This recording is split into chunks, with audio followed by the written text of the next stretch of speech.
and this is about a succession and passing on wealth from you to your dependents, right? And you're big on that as well. Yeah. Why?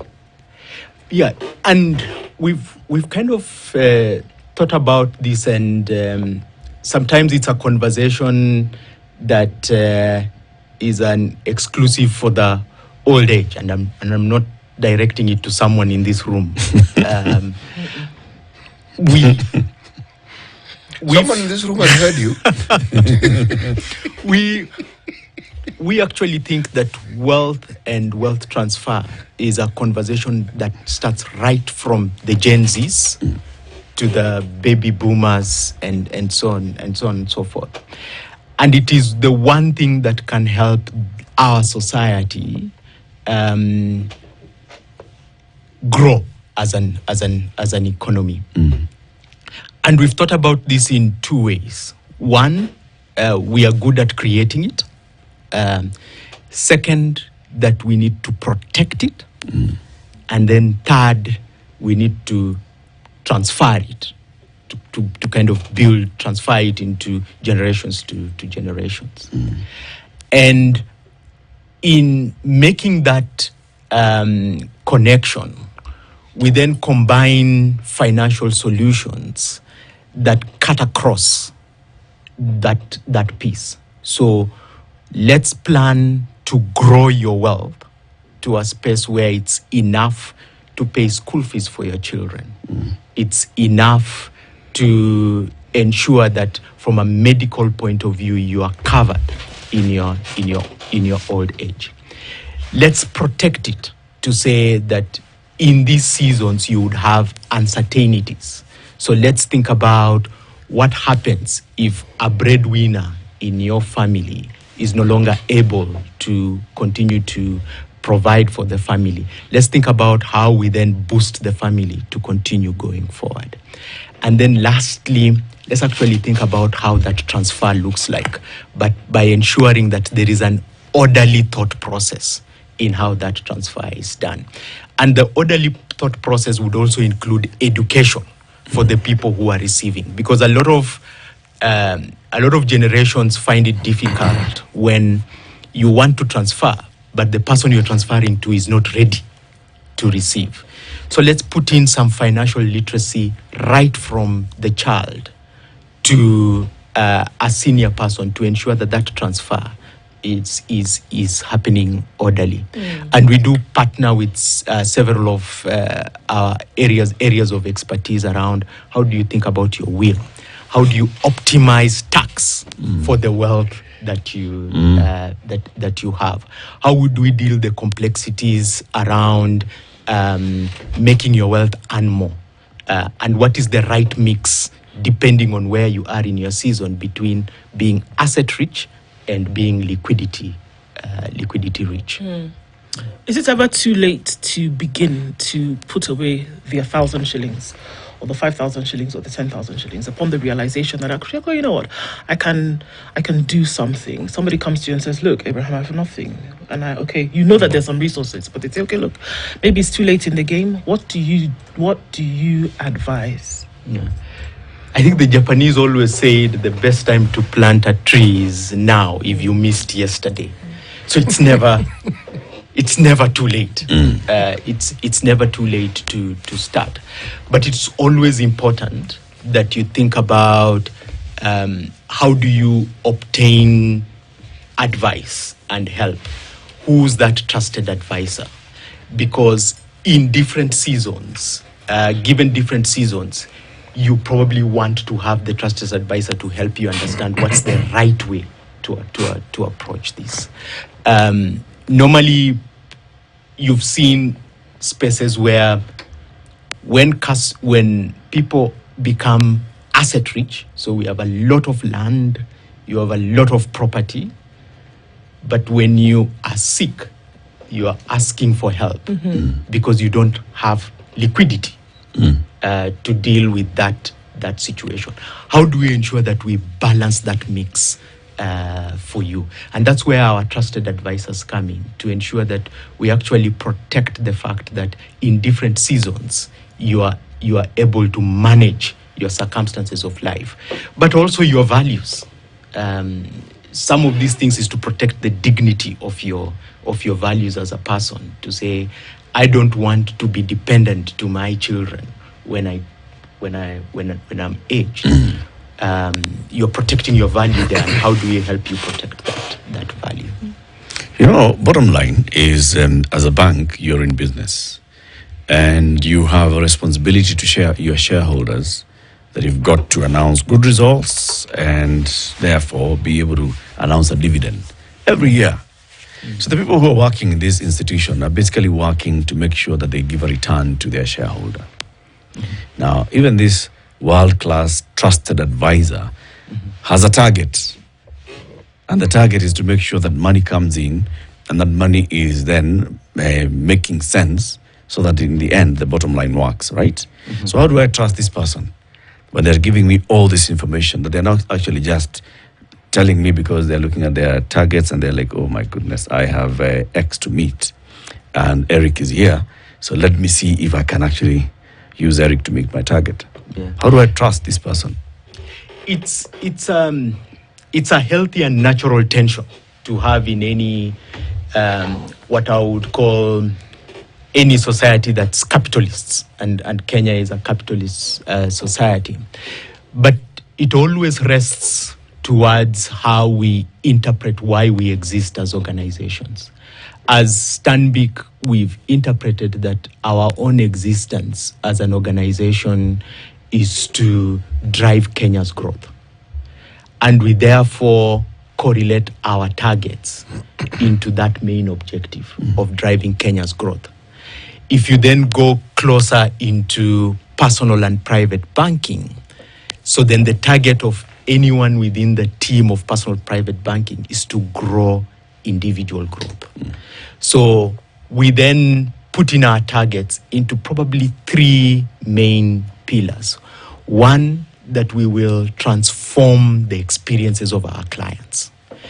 What that means is that part of the targets we put is a question we ask out of the world-class trusted advisor.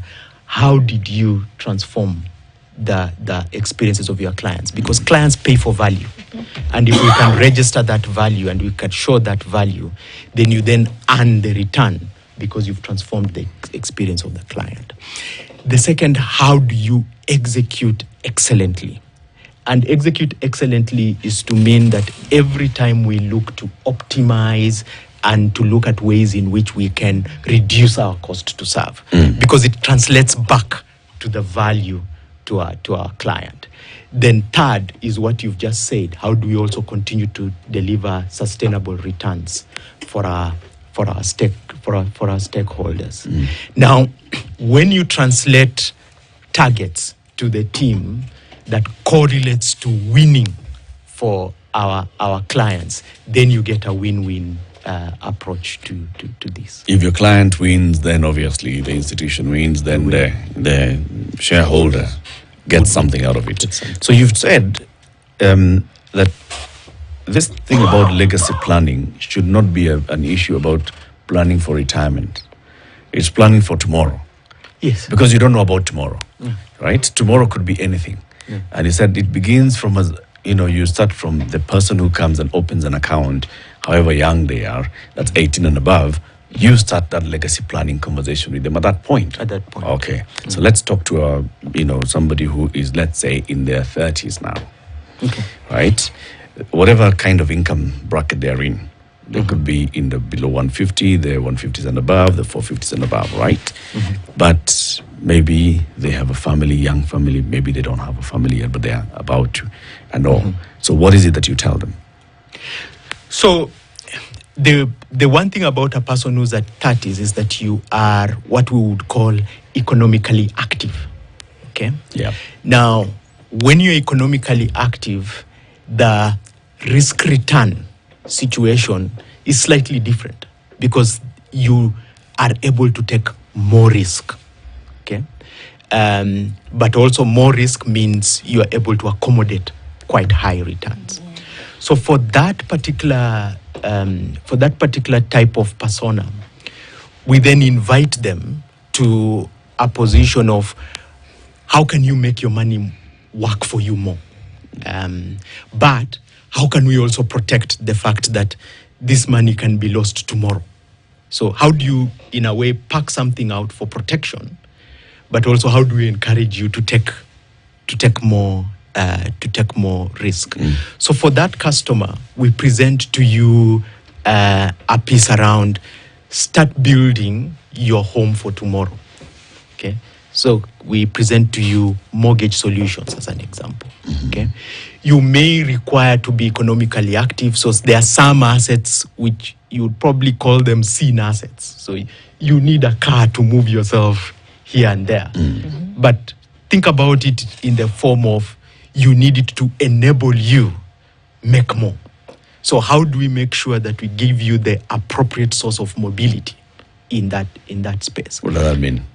So how do we get you a vehicle and asset finance? Okay. To say, why don't you pay rent to get this car? Because vehicle and asset finance is really rent for some time for that car which eventually you own, and it has a residual value. Why do you call it a same asset? Because at the end of the day, it's an asset that loses value. At the end of the day, it's an asset that loses value. Experience kind of says... Are there assets that never lose value? They are. There are assets that probably protect value better. Maybe not lose value, protect value better. You know, the way they say beauty is in the eye of the beholder. The value of the asset is dependent on the demand of the person who needs it. So, for example, a house in a certain location might lose value, but in a different location, it might come in at a premium. But it's still a house. Yeah. It's still a house. So for that... So you offer those kind of asset financing? Yeah. For mobility purposes. We call For it mobility purposes. Because what you're doing is just you need to move from here to there and for that convenience. And that's why we are helping you to do that. But also telling this person, just remember, this thing is not really... So don't go for a 10 million shilling car really at this particular point if your income is at this level. Because you'd use some of that money better if you invested in this other area. In this other area. Okay. Yeah. So that advice is coming. Yeah. And now how strongly do you actually put out that advice? We put it strongly in some cases. In some cases, we are strong enough to tell our clients that the solution you're seeking for is inappropriate for how we have assessed you. So in some cases, we actually do say no to clients when clients come and say, I need this money to buy this. We kind of tell, given your income stream, given some of the risks we are seeing, we don't think that's an appropriate decision for you.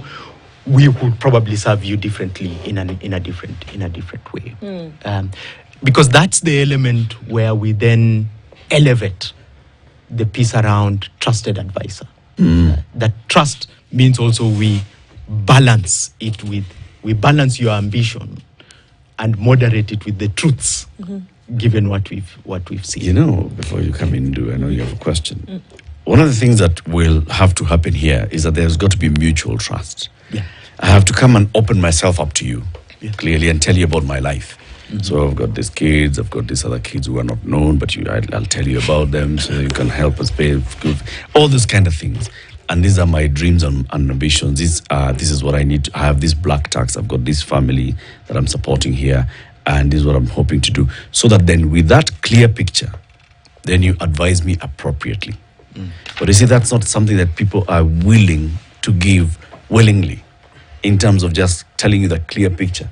I'll come and tell you I want to buy a car or I want to buy a house.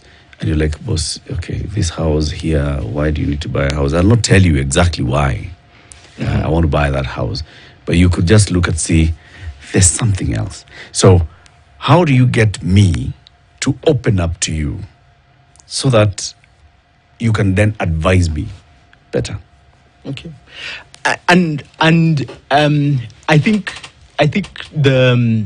the thing we respect as an organization is that we respect the need to ensure the highest level of confidentiality for our clients. But it's also interesting what numbers can tell you when you bank, when you have a relationship with a person. There is a lot we have built within our organization around understanding how you transact and building insights as to the things, the right questions we can ask for your reflection without necessarily you having to say, okay, let me tell you a story of how this transaction comes through. We can get a view to say, we see you transacting a lot in this area. We see you traveling a lot, and we are concerned that you may not have insurance. We see you in a golf shop. Can we give you access to golf courses out of the country? We see you paying school fees, and we see it was delayed. It is something that we can help you on. So to some extent, once we also use what you do with us to make it more sensible to you, we then start creating the trust. And this is where technology then comes in. So then I guess it's great because it's good that question came before. Because then, even in the private banking, because you talked about essentially transition. So by the time you're talking about wealth growth for somebody, they're not at the place where they need to save something because they've already done that. They're not at the place where they need to be thinking about, the dailies because they've already done that. So you're getting to a place of transition by the time you're talking about, okay, well, we can see that you have a significant, wealth package. Let's now see how we can grow that. How then do you as the trusted world-class advisor, say, okay, CT, we can see that you've got the 127 million now. Let's talk about how you can now make more of it and how then, or do you just keep watching?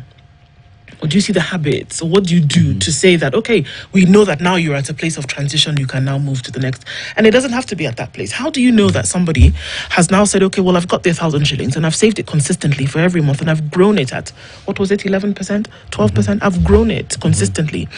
How would you then look at this person and say, okay, well, all right, you're okay now. Let's move to the next. Yeah. And it's a piece around why we then plug in relationship management, and sometimes digitization has to complement relationship management. How we plug in relationship management allows us to have consistent conversations. So the element of trusted advisor is not an element of there's a person watching a screen just looking at what you're doing. She took out 1,000 shillings. No. Took 1,000 shillings. It's an element of, can we have coffee? Okay. How are you doing? What are you concerned? We have seen SHA coming through. How has this affected your disposable income?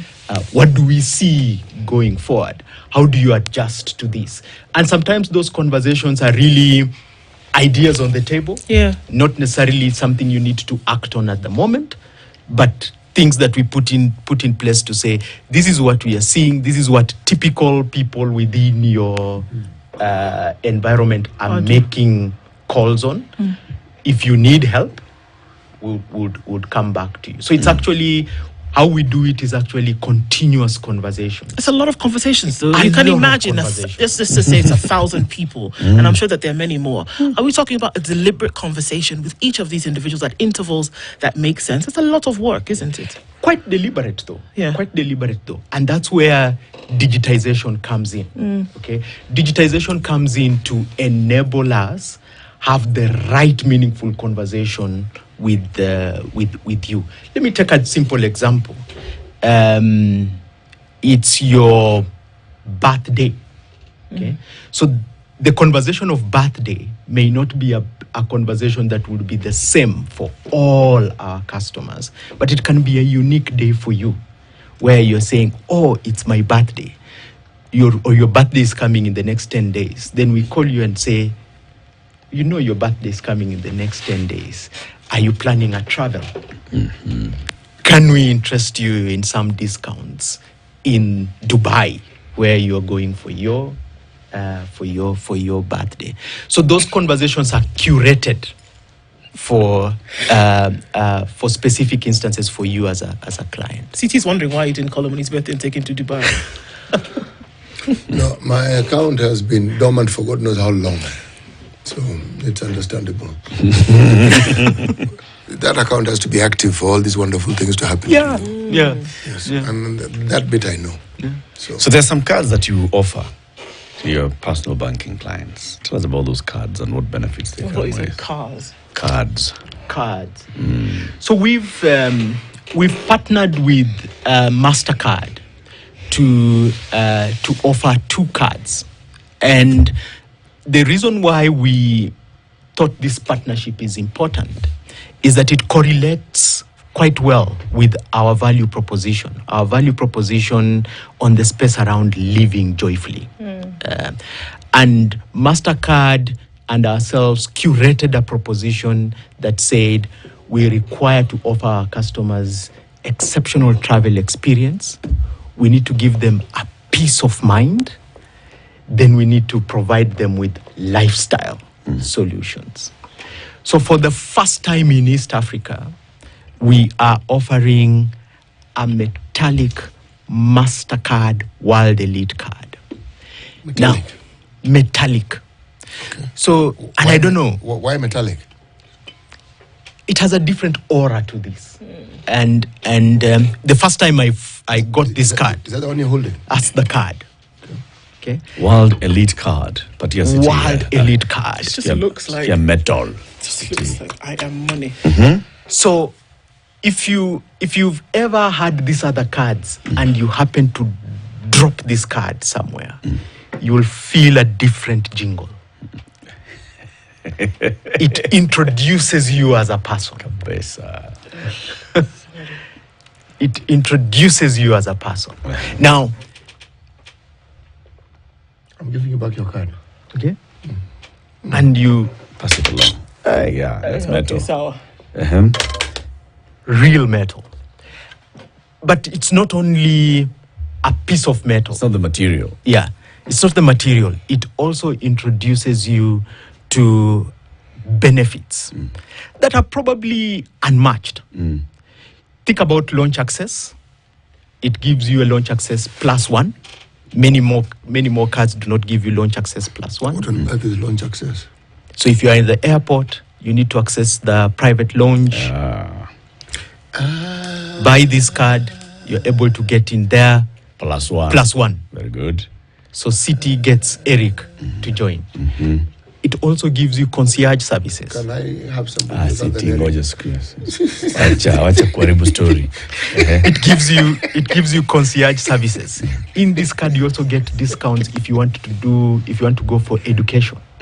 So we have partnered with some education companies that provide university education at discounts. It gives you access to golf courses.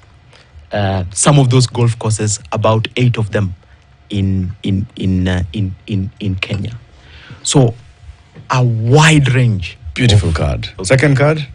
The second is the World card, the MasterCard World. That is not metallic.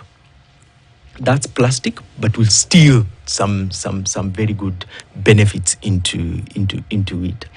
Peace of mind, lifestyle experiences, but also travel. Living unmatched. joyfully. Living joyfully. How does one open an account with Stanbic? So we have a digital way of opening an account. Go into any of our handles. In our website, you will have a piece there that says private banking. Start your journey today. You click on it and you introduce yourself to the world of Stanbic Bank Private. Okay. Very well done. Agola and Collins, they say you have sold it very well. Okay. They appreciate it. Abraham Ongenge is the head of personal and private banking at Stanbic Bank, Kenya. It's 2 minutes after 8 news time.